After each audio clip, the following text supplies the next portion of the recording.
Hey YouTube, this is Wolf Gaming giving you guys an unboxing and review of the HK-417D.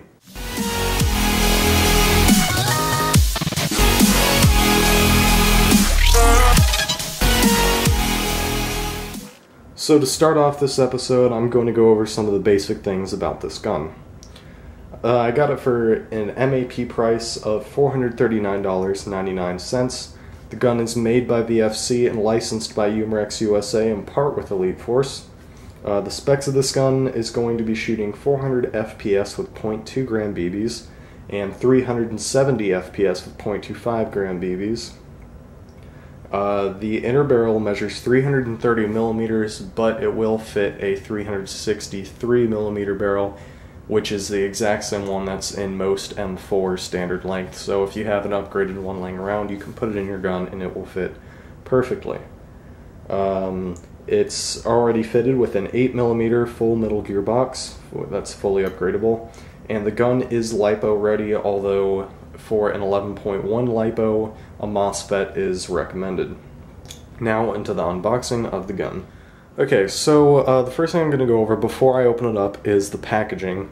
This is the same box that they use on most of their guns. It'll say H&K, Heckler & Koch, no compromise, and have no compromise written, and this is a pretty big box. It says it's by Trademarks, with granted by H&K over in Germany. On the side here, you can see the gun and all the specs about it. So let's go ahead and open it up. So it's just an easy pull-off top, nothing special about that. And inside, when you first open it, you'll notice that this is actually going to be in plastic, but I took it off for demonstration purposes of this review.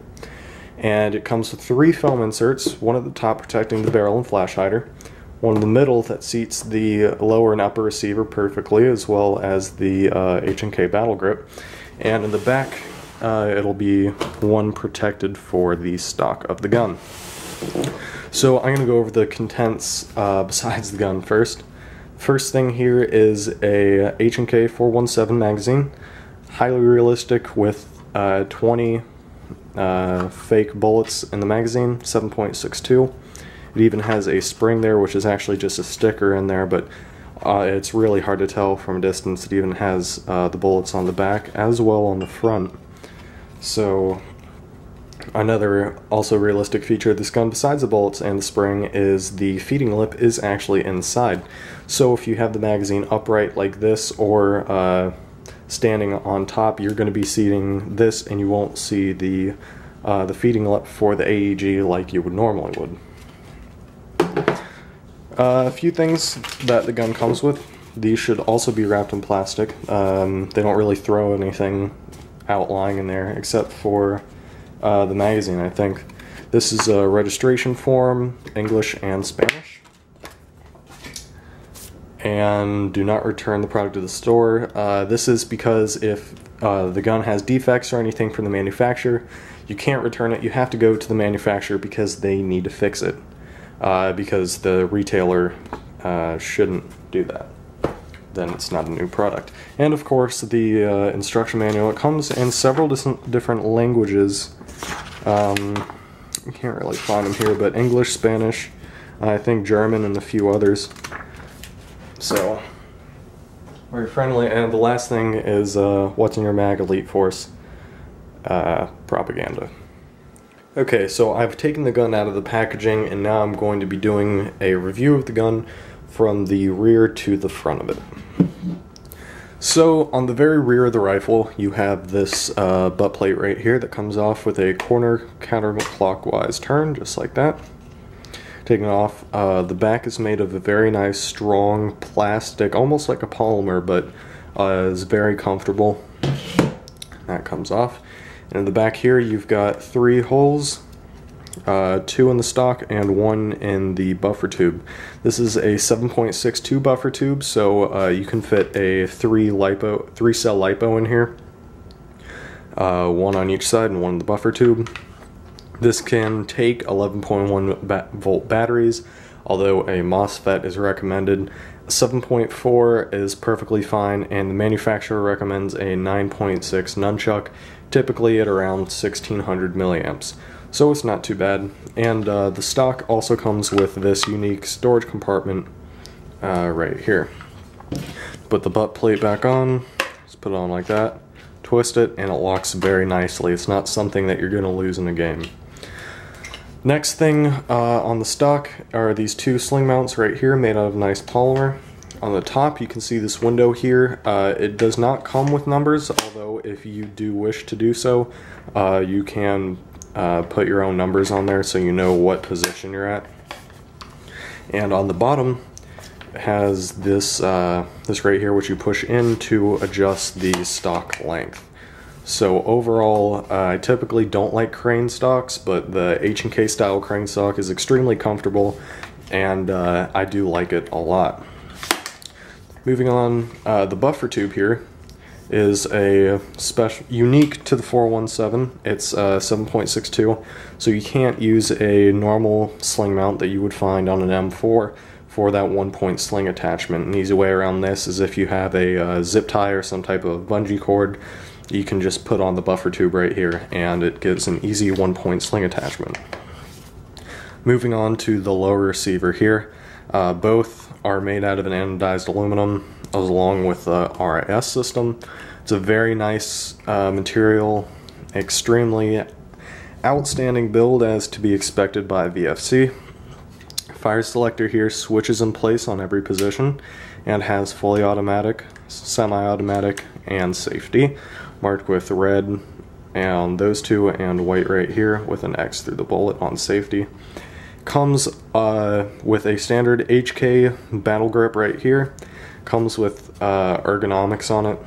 Very nice. It gives the shooter a very nice feel in the hand. It's extremely comfortable. One thing to note about it is with an 11.1 you will be able to feel the motor heat up even on semi. And you have a unique bottom plate here, which is easily adjustable with this right here, which you can turn left or right. Standard trigger, nothing about that. Comes with a drop down trigger guard if you wish to put that down for whatever reason. Magwell accepts Elite Force 417 magazines. Has a functioning bolt catch right here, or a bolt release. And on the other side, you have your mag release. It is not ambidextrous, but it's just like a normal M4 mag release. On the other side of the receiver here, you've got your dust cover here. This to reflect shells so they don't go in your face. Obviously, it doesn't have any function here except for being true to the real steel counterpart. Non-functioning forward assist. Bolt release, as I just discussed, and the markings on this side that don't have a selector over here, but they still do have the markings. And you can see more trademarks on this side. And a great feature about this, which usually comes in high-grade VFC guns, is the functioning bolt catch. So if you rack the charging handle all the way back, it's going to stay there, open the dust cover, and give you access to the hop-up right here, which is actually on a wheel instead of the typical M4 with all the gears. You can also see the piston and 8mm gearbox there. And on the other side is a functioning bolt catch release. And that slides right into there. And you can see the mock bolt right there with H&K on it. A very nice finish too. So moving on to the Ris system of the gun. It's extremely solid. It has no wobble whatsoever. This gun is the solidest rifle I have ever owned in my life, even more so than a actual AR-15. The top right here is all numbered, even numbers, and it's also a nice flush finish right here. Unlike some, if you put an aftermarket rail free float system on your M4, it'll usually be up or down, and this is nice and flush. So you can put an accessory on this part right here connecting the upper receiver to the RIS, and it'll have no problem whatsoever.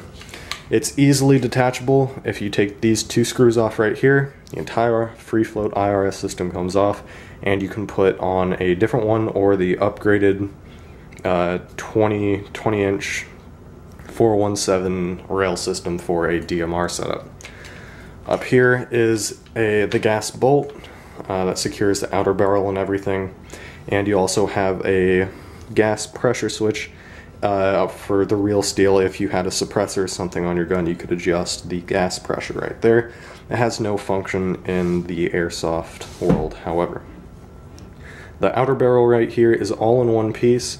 If you take the flash hider off, you're also going to be taking this part off. It's also metal, and this is a dark orange flash hider, and it actually complements the gun in my opinion. Other than that, the only thing